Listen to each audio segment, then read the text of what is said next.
ಈ ಸಣ್ಣ ವಿಷಯ ನೀವು ನೆಗ್ಲೆಕ್ಟ್ ಮಾಡಿದ್ರೆ ನಿಮ್ಮ ಕುರಿನ ಬರೀ ಅರ್ಧ ರೇಟ್ಗೆ ಮಾರಬೇಕಾಗುತ್ತೆ. ಹಾಯ್ ಎಲ್ರಿಗೂ ನಮಸ್ಕಾರ, ನಾನು ನಿಮ್ಮ ದಯಾನಂದ್ SM ಫಾರ್ಮ್ಸಿಂದ.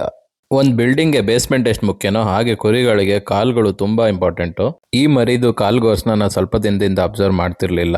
ರೀಸೆಂಟಾಗಿ ನಾವು ಇದನ್ನು ಅಬ್ಸರ್ವ್ ಮಾಡಿದಾಗ ಈ ಕುರಿ ಕಾಲು ಸೊಟ್ಟಗಾಗಿತ್ತು. ಹಾಗಾಗಿ ಇಮಿಡಿಯೇಟ್ ಆಗಿ ಕಾಲ್ಗೋರ್ಸ್ ಟ್ರಿಮ್ ಮಾಡೋಣ ಅಂತ ಸ್ಟಾರ್ಟ್ ಮಾಡಿದ್ವಿ.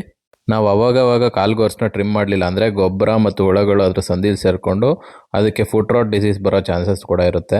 ದೊಡ್ಡದಾಗಿ ಹಾಗೂ ವಿಕಾರವಾಗಿ ಬೆಳೆದಿರೋ ಗೊರ್ಸ್ಗಳಿಂದ ದೇಹದ ಸಮತೋಲನ ಅಸ್ತವ್ಯಸ್ತವಾಗಿ ಅದು ಕುಂಟತನಕ್ಕೂ ಕೂಡ ಕಾರಣ ಆಗುತ್ತೆ. ಮೇನ್ ಆಗಿ ಬಿತ್ತನೆ ಗುರಿಗಳಲ್ಲಿ ನಾವು ಅಬ್ಸರ್ವ್ ಮಾಡಲಿಲ್ಲ ಅಂದರೆ ಸಂತಾನೋತ್ಪತ್ತಿಗೆ ತುಂಬ ತೊಂದರೆ ಆಗುತ್ತೆ. ಆರೋಗ್ಯವಾಗಿರೋ ಕಾಲುಗಳಿದ್ರೆ ಕುರಿಗಳು ಜಾಸ್ತಿ ಹೊತ್ತು ನಿಂತು ಮೇವು ತಿನ್ಬೋದು. ಇದರಿಂದ ಅದರ ಆಹಾರ ಪದ್ಧತಿ ಮತ್ತು ದೇಹದ ಸಮತೋಲನ ವೃದ್ಧಿಯಾಗುತ್ತೆ. ನೆನ್ಪಿಡಿ, ರೋಗ ಬಂದ ಮೇಲೆ ಖರ್ಚು ಮಾಡೋದಕ್ಕಿಂತ ಮುನ್ನೆಚ್ಚರಿಕೆ ಕ್ರಮ ಯಾವಾಗಲೂ ಬೆಸ್ಟ್. ಇದೇ ರೀತಿ ಫಾರ್ಮಿಂಗ್ ಟಿಪ್ಸ್ಗಾಗಿ ನಮ್ಮ ಪೇಜ್ನ ಲೈಕ್ ಮಾಡಿ, ಶೇರ್ ಮಾಡಿ, ಫಾಲೋ ಮಾಡಿ ಹಾಗೂ ಮುಂದಿನ ವಿಡಿಯೋದಲ್ಲಿ ಸಿಗ್ತೀನಿ. ಅಲ್ಲಿವರೆಗೂ ಟೇಕ್ ಕೇರ್, ಬಾಯ್ ಬಾಯ್.